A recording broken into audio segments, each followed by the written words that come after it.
What is going on, everybody? Welcome to the reveal of the number 6 team in my 2019 NFL Power Rankings with a deep dive into the Green Bay Packers.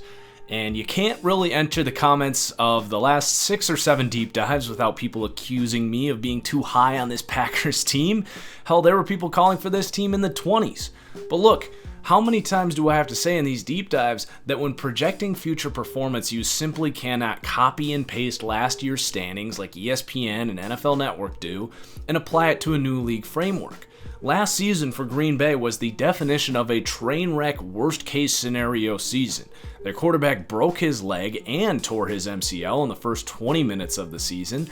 A week later, a questionable at best roughing the passer call after an interception that literally won the game for this team led to a tie as the refs were still trying to figure out what the hell a roughing call was with the new rules. 2 weeks later, their kicker missed 4 field goals in a dome and they lost by 8. 2 weeks after that, a fumbled kick return with 3 minutes left spoiled their chances at a game-winning field goal drive on the road against the NFC champion Rams. A week after that, another fumble heading into the fourth, heading into Patriots territory in a tie game, gave the ball back to the Patriots in Foxborough.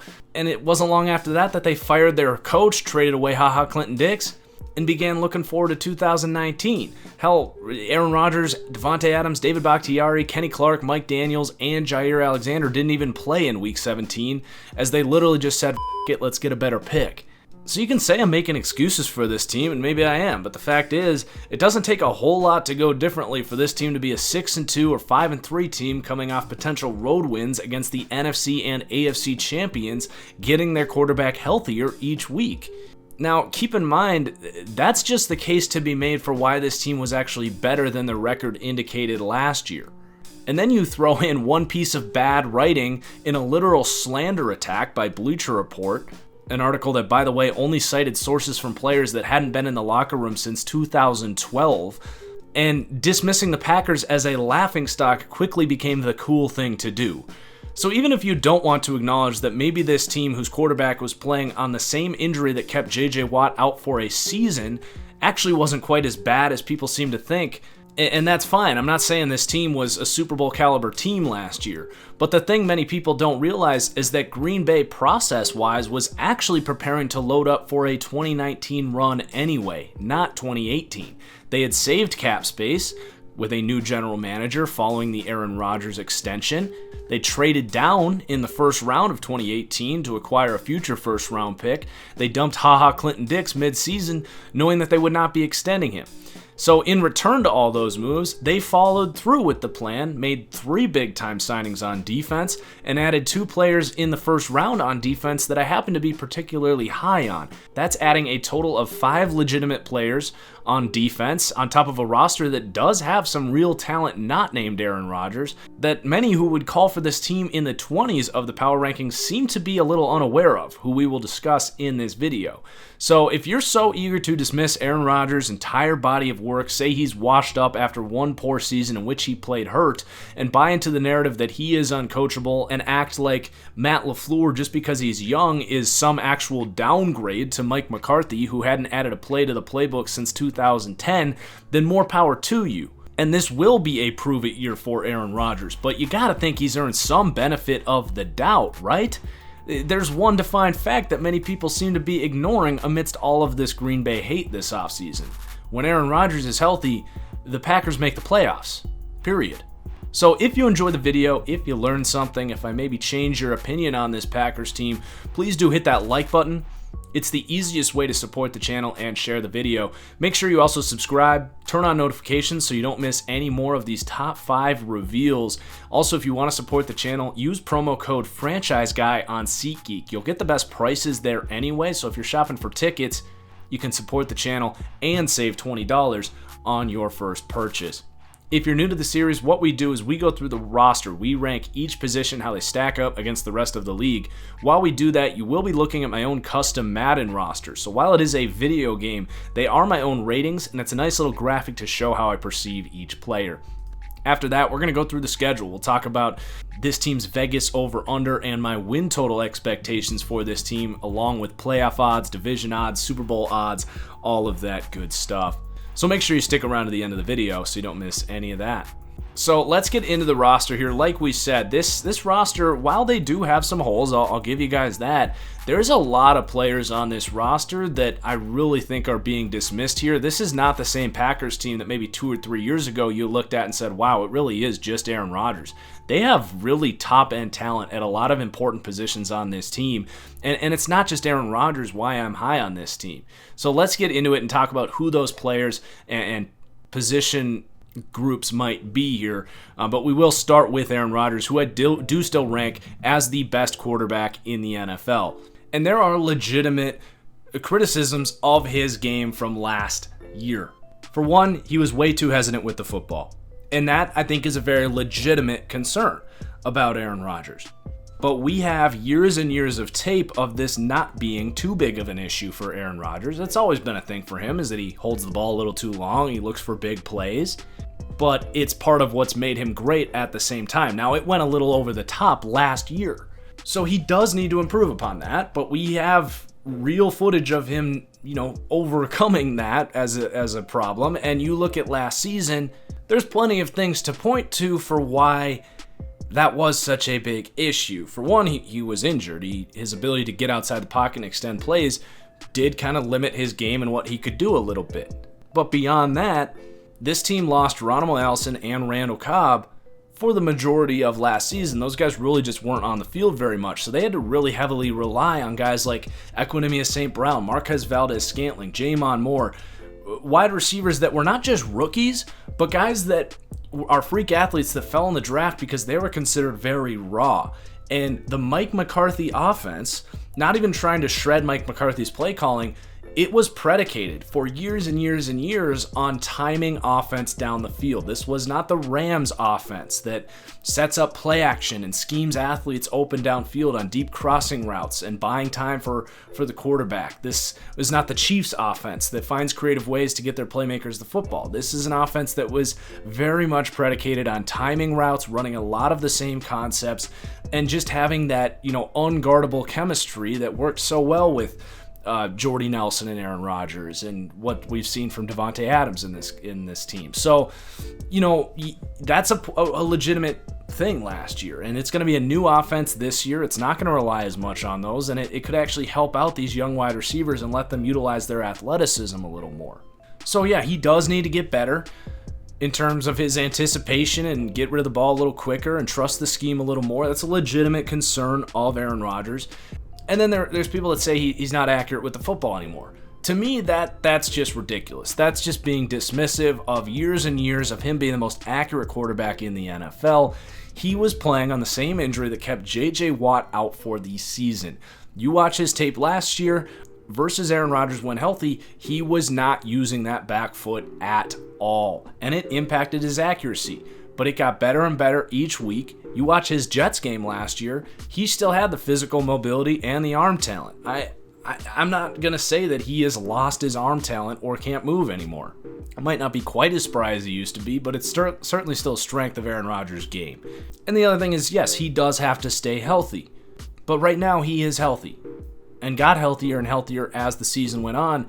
And to be completely honest, when I look at what he had to deal with last year, with banged up offensive linemen, with nothing but rookie wide receivers outside of Davante Adams, he actually played pretty damn well. He was still one of the 6th highest quarterbacks by PFF last year. He still made big time plays. He still showed in games towards the end of the season that he can play at an elite level, and everything should just be a little better this year. So yeah, I still rank him number 1 in the NFL. Many people don't want to give him the benefit of the doubt after one bad season on injury. And yeah, the year before that, he did break his collarbone and miss the rest of the season. So there's durability questions there as well.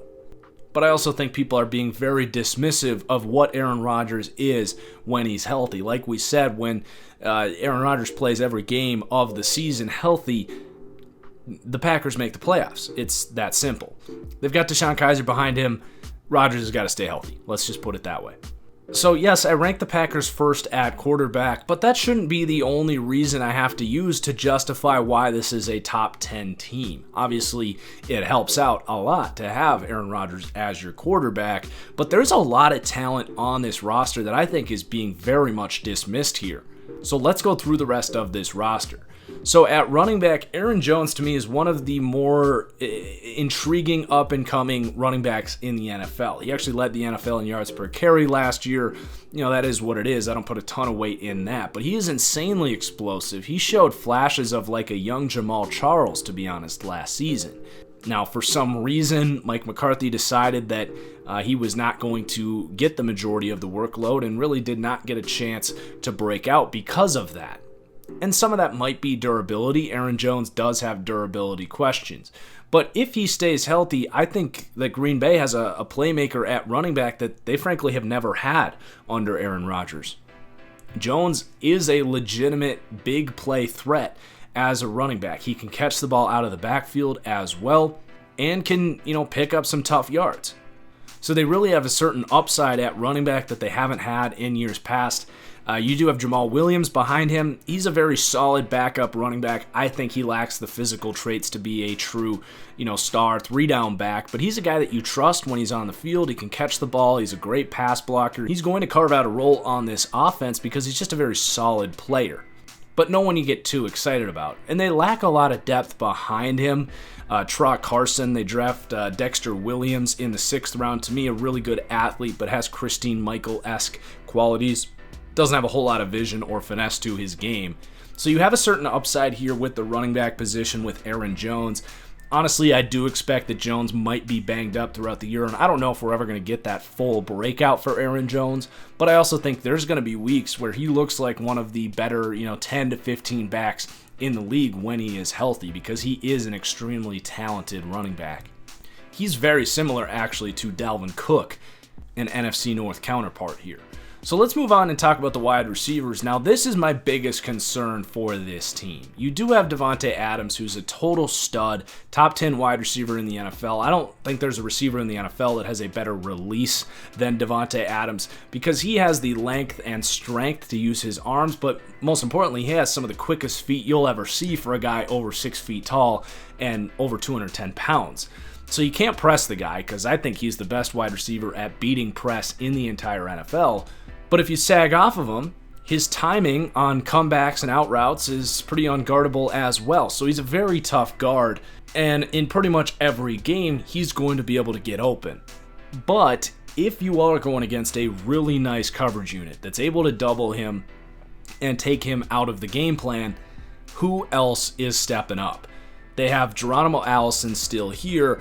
I've never really believed in him. I think he lacks the physical threshold to be a starting wide receiver in the NFL. He's not overly fast. He's not physically gifted. He's, very skinny. He's not going to be making a ton of contested catches or creating a ton of separation. He's a smart player, but not much of a playmaker to me. I see him as a 4th or 5th wide receiver on most good rosters. And then you have the combination of Equanimeous St. Brown, Marquez Valdes-Scantling, and J'Mon Moore, who we mentioned earlier. These guys did play a lot last season, and you could certainly make the argument that these are the 3 best athletes that Aaron Rodgers has ever had at wide receiver next to Jeff Janis, who never really worked out. Now, this team has a great track record of developing these mid-round picks. Granted, these were 4th, 5th, 6th round picks, whereas the guys like Greg Jennings, Jordy Nelson, Davante Adams, Randall Cobb, those guys were 2nd and 3rd round picks, so a little less raw coming out and had a little more college production to them. So who could it be here? I actually like Equanimeous St. Brown the most. To me, he's got much, much better hands than Marquez Valdes-Scantling, which is very important because Scantling had a lot of critical drops. He's very skinny. I don't think he's going to be making a ton of contested catches. St. Brown was very young coming out as well. He's a really smart kid, but an uber athlete. His physical comparison is AJ Green, and down the stretch, he was the best wide receiver outside of Davante Adams on this team. So I think Equanimeous St. Brown is going to be the number 2 wide receiver here. I think there's reasons to believe that he could really break out and be a really, really high-end wide receiver at some point in his career. Probably still going to have some learning curves here, but I do get excited about Equanimeous St. Brown. Marquez Valdes-Scantling, I'm much less of a believer in him. He could play a role as the deep threat in this offense that does use a lot of play action to get those guys open downfield, and that could be his best path to success this year, is almost being the Brandon Cooks in this offense. I mean, he's 6'5" and ran in the 4.3s, so he's a total freak, but, like we said, he doesn't have great hands. He's a pretty poor route runner. We saw Aaron Rodgers yelling at MVS a lot last season, so I think he's a guy that could be an intriguing mismatch problem, but no one I'm expecting to really emerge as a consistent weapon here. And then J'Mon Moore is a bit of a wild card here. This guy was drafted ahead of those other two guys. He was a sleeper pick in that draft for me, and I thought this was a great landing spot for him, but he really did not, was not able to figure out that Mike McCarthy offense last year. He couldn't even really get on the field. A change of scheme here could be good for him in his second season. A bit of a wild card there, a high upside player, but not someone I'm really expecting much from. They have Trevor Davis, who's basically just a kick returner here, and then you do have Jake Kumerow here.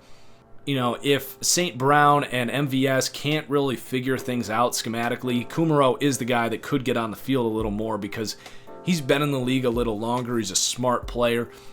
I'd expect he makes this team as like this team's sixth wide receiver, but again, not someone creating a whole lot of separation or being a big weapon for this team. At tight end, you got Jimmy Graham, played injured last year. He's battled injuries for years. This was really a bad signing by Green Bay.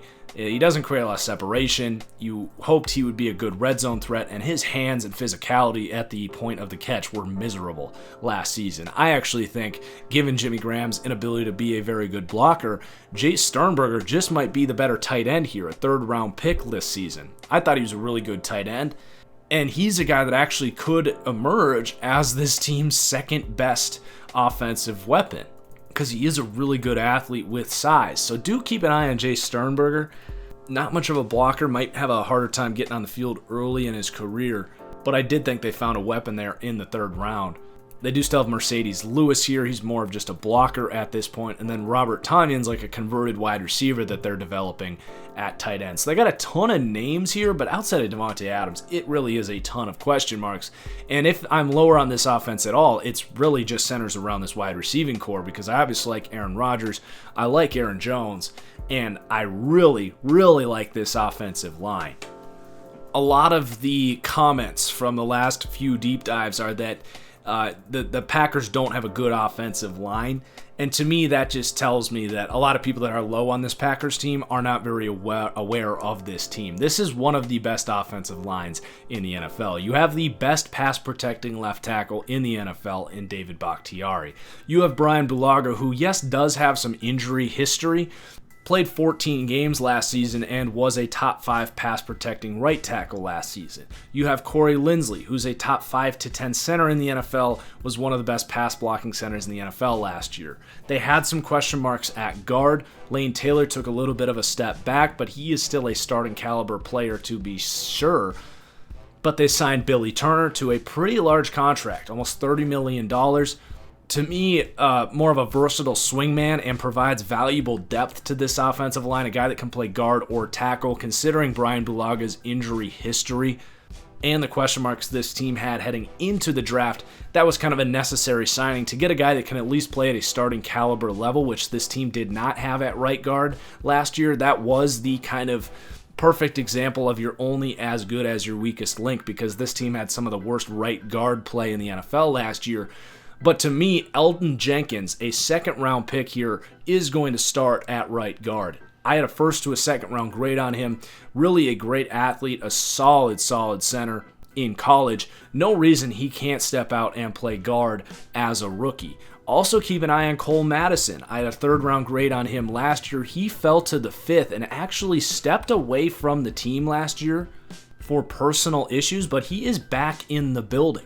And I expect that he will actually compete for a guard spot here. And then you also have Jason Spriggs as tackle depth, a second-round pick in 2016 that does provide some good depth here to this offensive line. So not only do they have a really solid starting 5, but they have guys that I frankly trust to play at starting caliber levels with some flexibility there. Elgton Jenkins was a center in college. He can play anywhere on the inside. Billy Turner played tackle and guard for the Broncos last year. Jason Spriggs can play tackle or guard. They really are going to have a lot of depth and competition. And this is the number one reason I think people are sleeping on the Packers, is they have the quarterback offensive line combination to really do something special here. And, these guys aren't just pass blockers either. These guys were one of the better run blocking lines in the NFL last year too. So when I see people say that, Green Bay has no one outside of Aaron Rodgers, it really does make me scratch my head on if people are even paying attention, because David Bakhtiari, especially on the contract he's on, is one of the 10 most valuable non-quarterbacks in the entire NFL. The dude is amazing, and they've got other guys here as well. So the offensive line is going to be a big strength for this team this year that I think a lot of people are not aware of. So the offense as a whole comes in 5th.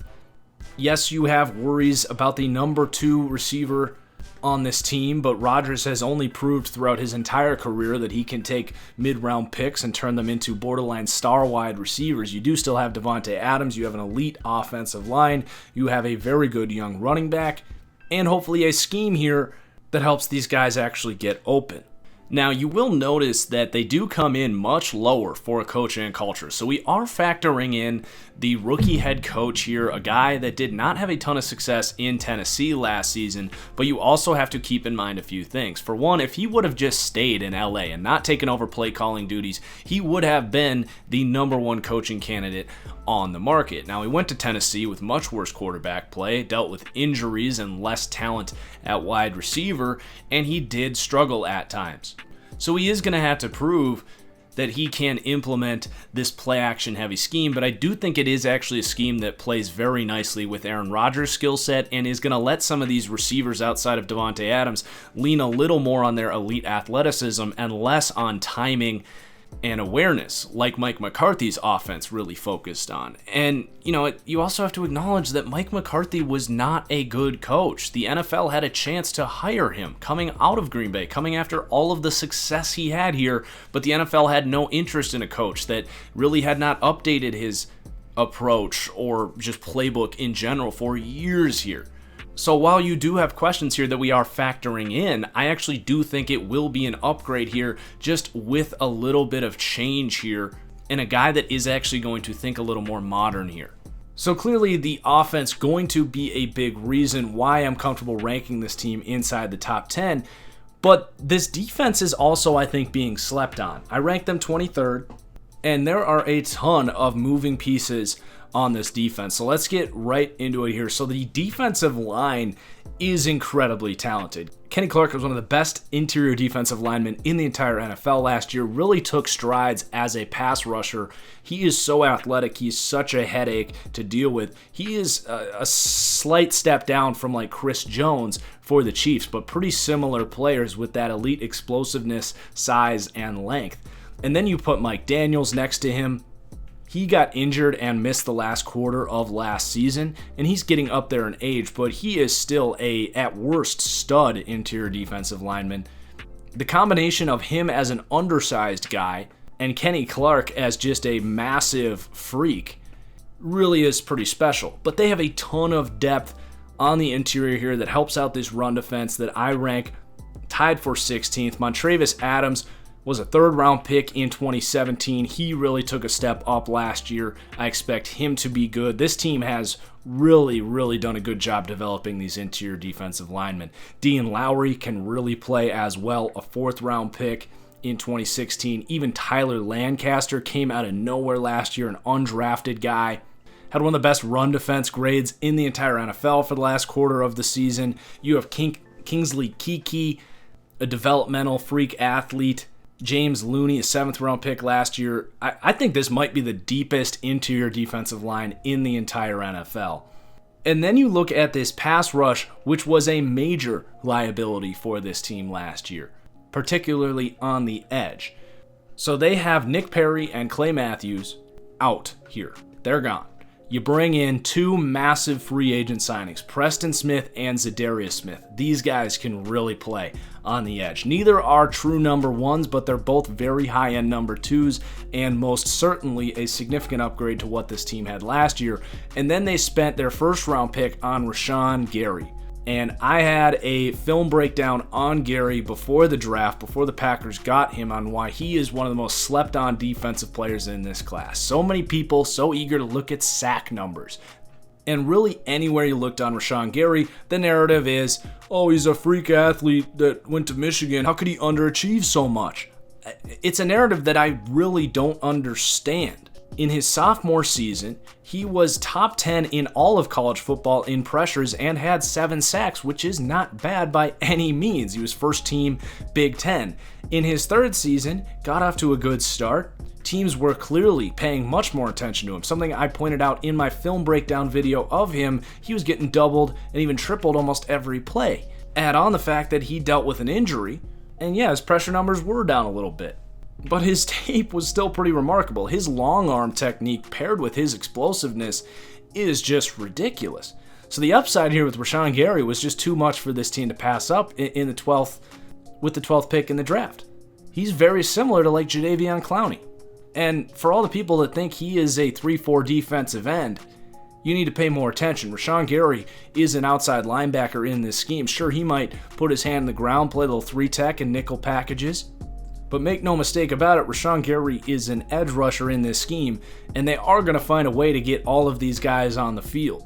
Both Gary and Zadarius Smith can come inside and be interior rushers on passing downs. And then you also have Kyler Fackrell, who was this team's best player on the edge last year. He is now going to be this team's 4th. And, he is okay as like a speed rusher. He's got a little like Vic Beasley to him, where like he is really athletic and he can have some cleanup sacks, but he's not really consistent at winning those one-on-ones. But this team did drop their edge rushers under this Mike Pettin scheme into coverage more than any team in the NFL, and Kyler Fackrell does have some really nice coverage skills and can be an interesting rotational piece for this team. Then you got Kentrell Donnerson and Reggie Gilbert to round out the depth and competition there. So they're going to have a massive upgrade here, coming up to the tied for 14th pass rush. We talked about what Mike Daniels and Kenny Clark bring to the table there as well on the interior. Dean Lowry can also rush the passer. So I really think this defensive pass rush is going to be coming at opponents from every angle and is all of a sudden going to be a true strength of this team and could lead to this defense surprising a lot of people. The linebacker, a massive worry for me. I've really pounded the table that Blake Martinez, with his high tackle numbers, is borderline the most overrated player in the entire NFL. He's incredibly stiff. Almost all of his tackles come after big plays. Or at least after a team has gained yardage. Many of his tackles come after he's actually just been beat in coverage and he's just catching up from behind. Like, he's fine as a, if you were a 4-3 team and it's 3rd and 3 and you need to bring a linebacker off the bench as a run defender, that's Blake Martinez to me. He has been overcasted as this team's number 1 linebacker. He is a smart player and actually did take strides in terms of his PFF coverage grade last year. But you could tell that teams really saw this second level of the defense as an opportunity to really attack. So can Oren Burks, a 3rd-round pick last year that this team drafted to hopefully emerge as that freak 3-down linebacker here, can he emerge? He, for some reason, was not able to win really a whole lot of reps here at all. And he does project to potentially take some steps up here as the other starter here. So he is a wild card. If he can reach the potential he has as a true freak athlete, it is going to change some things for this defense, and that is how this team can actually get into the top 15 defense, in my opinion, because right now the linebacker position is a massive liability for this defense and is going to lead to a lot of problems in certain matchups. Then they draft Ty Summers in the 7th round. Really fast guy, but to me just a special teamer. They have James Crawford. They come in tied for last in the NFL at linebacker. I think Blake Martinez just needs to be benched here. I cannot frankly believe that this team did not spend any resources this offseason on the linebacker position, as really this entire front office has learned a lot from the Ted Thompson failures. The inability of this team to upgrade the linebacker position has hurt this team, and I think will continue to hurt this defense and limit them. So let's move on and talk about the secondary. This is another spot where people don't seem to realize the improvements that this team has made. So they have Jair Alexander, who's one of the most exciting young up-and-coming corners in the NFL. A first-round pick last year. His ability that he proved to be able to run with guys like Brandon Cooks is really what gets you excited about him.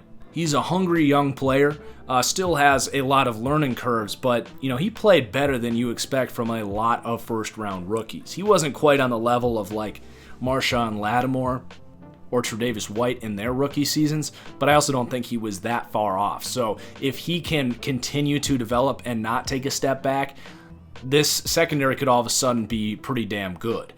They have Kevin King as the other corner here. Now, I don't expect him to stay healthy at all. Hamstrings are just the worst injury in terms of, being an injury-prone player. If he stays healthy, they do have a player there, but I really do not expect a whole lot from Kevin King. He's just a guy that I expect to maybe play 3 or 4 games like he's done his entire career. He also had injury concerns coming out of college, so that's only been proved. But Josh Jackson, you look at him as a guy that needs to have a better second season. If he is what he was last year behind a pretty bad pass rush as a rookie corner, that is going to be a liability there. I do expect him to take some steps up, and you do have a nice combination there with size there in Josh Jackson and really the speed and quickness in Jair Alexander, so they'll be able to create some mismatch problems. But then the depth at corner is not very good. You've got Kadar Hallman. He's a 6th-round pick. He's a 25-year-old rookie. That's why he fell, but his tape is really impressive. He's a guy that might be able to play on the outside there. They have Tony Brown, really athletic guy out of Alabama, an undrafted free agent last year. Not someone you're really going to trust a whole lot there, though. So you do have some depth issues there. You have upside if guys like King can stay healthy or Josh Jackson can take a big step up in his second year. But you do have some questions outside of Jair Alexander. But these guys will also be helped a lot by the fact that you are going from, in my opinion, the worst safety play in the NFL with guys like Kentrell Bryce and Natrell Jamerson starting last year, Eddie Pleasant. The safety play here really was miserable. Tramon Williams, a converted corner, was playing some safety. Well, you have now 2 big upgrades here. You start with Adrian Amos, one of the most steady safeties in the NFL, a really nice athlete, 4'4", 40 kind of guy, has range, has size, will come up and hit you, a sure tackler. That's something this team really has lacked, is just a steady safety that can limit big plays, and that's what they got in Adrian Amos, and they got him on a pretty good deal. And then they get Darnell Savage. He's a guy that really was kind of under the radar, but he comes out, runs a 4.36 at the combine, and then all of a sudden people were forced to watch his tape, and he is kind of Eddie Jackson-esque. He has that elite short area quickness, the ability to really read and key in on the quarterback and be kind of a turnover machine. And we saw that aggressive Eddie Jackson style play really nicely with Adrian Amos's kind of consistency, maybe more conservative play style. And I think Green Bay is actually going to have something like that here. And then Josh Jones, a bit of a wild card here. Like, the guy's holding out or like demanding a trade. Like, what the hell have you ever done, Josh Jones? He's a freak athlete, a 2nd-round pick in 2017, but he's apparently all butthurt because they're replacing him when he wasn't able to beat out a guy like Kentrell Bryce last year. Like, dude, put your helmet down and go practice a little bit. Like, what are you doing? He actually has the potential to carve out a role as a nickel linebacker in this defense. So what can they get from him? I don't expect a whole lot there. You have Tramon Williams, who was, pretty poor at safety. He wasn't miserable, but, he can play some corner here as well. He's a nice veteran presence here, but nothing that's really going to move the needle. So they come in tied for 19th as far as the defensive backs go. There is a certain upside here, but there's also a lot of young and moving pieces here that are going to lead to some question marks. But this is also a secondary that has been torn apart for the last few years, and I don't think it is anymore a true weakness for this team. So the defense is going to come in 23rd for me, which is, pretty respectable given the defenses we've seen here in Green Bay over the years. I don't know if it's necessarily going to be a true strength, but it's certainly better than people seem to be giving it credit for. Especially when I look at that front 7, they're going to have a lot of different players to deal with, and some really exciting playmakers in the secondary as well. So let's move on and talk about the schedule here. What do I expect for this team? Their over-under's 9.5, and I've got them going 10-6. They have the home opener starting at Chicago. That's going to be a great game. I picked Chicago to win that one, but then they do get 5 of their next 6 games at home to really get on a roll here. Then they do have to go to Kansas City, go to the Chargers, 2 of the best AFC teams. They get the Panthers at home. at San Francisco. I gave them a loss there at the Giants, a nice draw to get them at home and get like Philadelphia at home.